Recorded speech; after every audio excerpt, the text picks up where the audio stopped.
ये दुनिया, ये हम सब, आखिर इसकी शुरुआत कैसे हुई, कभी सोचा है?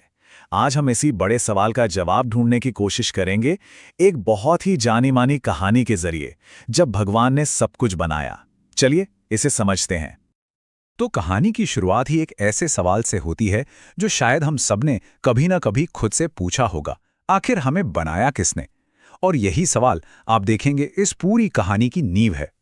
कहानी हमें ले जाती है वक्त की शुरुआत से भी पहले। जैसा कि बताया गया है, एकदम शुरुआत में भगवान के अलावा कुछ भी नहीं था। जरा सोचकर देखिए, एक ऐसा ब्रह्मांड जहां ना कोई शक्ल है, ना कोई नियम, बस एक मौजूदगी। और फिर अचानक सब कुछ बदल जाता है। जहां पहले न रोशनी थी न अंधेरा, वहां अब एक सिस्टम है। रोशनी को नाम मिला दिन और अंधेरे को रात।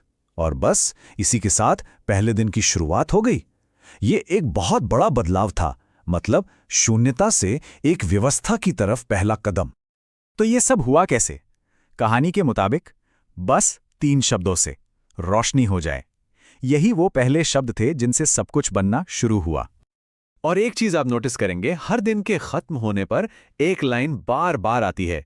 और शाम हुई और सुबह हुई, ये पहला दिन था। ये लाइन कहानी को एक रिदम, एक ताल देती है, जैसे हर काम पूरा होने का एक सिग्नल हो। तो पहले 3 दिनों में क्या हुआ? एक तरह से दुनिया का स्टेज तैयार किया गया। पहले दिन रोशनी और अंधेरा, दूसरे दिन आसमान और पानी को अलग किया गया, और तीसरे दिन सूखी जमीन और उस पर उगने वाले पौधे बनाए गए। मतलब एक खाली कैनवस तैयार हो गया था जिस पर अब जिंदगी के रंग भरे जाने थे। तो तीसरे दिन के आखिर तक हमारे पास जमीन थी, पेड़ पौधे थे, और कहानी अपनी उसी जानी पहचानी लाइन को दोहराती है। कैनवस तैयार है, अब बारी थी लाइट्स की, और यहीं से शुरू होता है चौथा दिन। चौथे दिन सूरज, चांद और सितारों को बनाया गया ताकि इस दुनिया को रोशन किया जा सके। और फिर से दिन का अंत उसी लाइन के साथ हुआ। तो देखिए, अब स्टेज सेट है, लाइट्स ऑन है, लेकिन स्टेज अभी भी खाली है। तो अब कहानी के अगले हिस्से में इस दुनिया को जानदारों से, मतलब जीव जंतुओं से भरा जाता है। 5वें दिन की बारी आई और अचानक समुद्र और आसमान में हलचल होने लगी। पानी में तैरती बड़ी बड़ी वेल, फिसलते हुए घोंगे, तो वहीं हवा में लंबे पैरों वाले शुतुरमुर्ग और छोटे छोटे प्यारे हमिंग बर्ड्स। मतलब हर तरफ जिंदगी ही जिंदगी नजर आने लगी। तो इस तरह समुद्र और आसमान को आबाद करने के साथ ही 5वां दिन पूरा हुआ।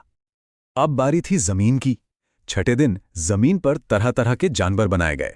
एक तरफ जमीन हिला देने वाले हाथी, तो दूसरी तरफ शरारती बंदर, कहीं अनाड़ी मगरमच्छ तो कहीं नटखट गिलहरियां, और म्याऊं करती बिल्लियां भी।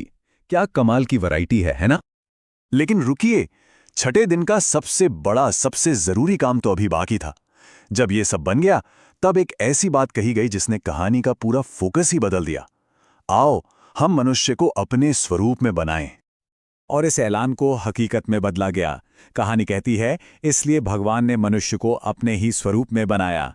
ये एक तरह से इस पूरी क्रिएशन का, इस पूरी रचना का क्लाइमैक्स था। इंसान को सिर्फ बनाया ही नहीं गया, उसे एक खास मकसद भी दिया गया। कहानी के मुताबिक उसे पृथ्वी पर सब कुछ का स्वामी बनाया गया। अब ये सिर्फ एक टाइटल नहीं था, ये एक बहुत बड़ी जिम्मेदारी थी। लेकिन कहानी में एक मोड़ आता है। पहले इंसान आदम के पास सब कुछ था, पर एक चीज की कमी थी, वो अकेला था। जैसा कि कहा गया, ये अच्छा नहीं है कि मनुष्य अकेला रहे।